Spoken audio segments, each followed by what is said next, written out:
Hey Slayer Skull, welcome back to another video. Hope everyone's having a great day so far.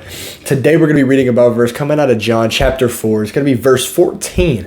And it says, "But those who drink of the water that I will give them will never be thirsty.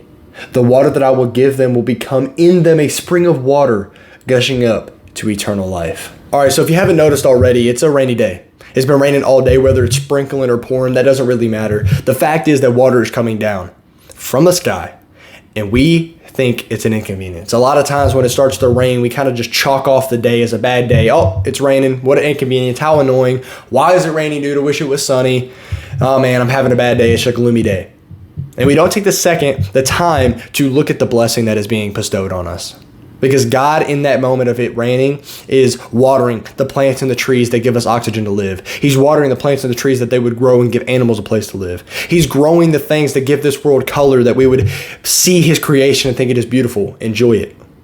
So that's the first thing that I want to call to mind, just being more grateful for the little things and not counting things off just because in the moment we feel a certain type of way. That's number one. Number two, I want to call your mind back to this Bible verse.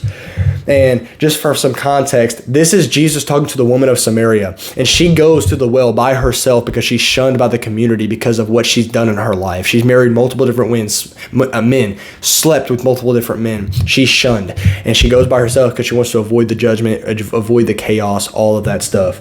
And Jesus actually goes to meet her because he knows that she's going to be there.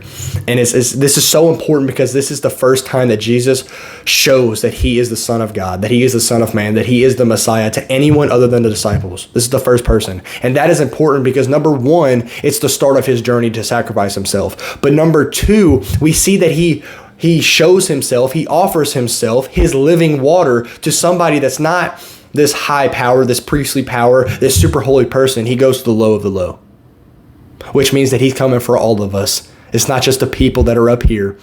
He's coming for all of us. That's number one. Number two, I want to call your mind that we always think that the water that's coming down and landing on our head and getting us wet is such an inconvenience. But I don't want you to mind yourself with that water. I want you to mind yourself with the living water of Christ. The water that doesn't just get on you, but it comes in you. And it cleans the stain of sin off of your soul.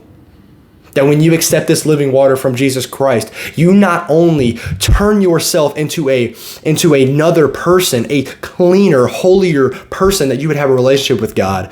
Not only that, but you would also then, and right then, have the spring of water gushing out of you of eternal life. In conclusion to this video, I am inviting you to accept the living water of Jesus Christ into your life, that you would have the way to eternal life with him.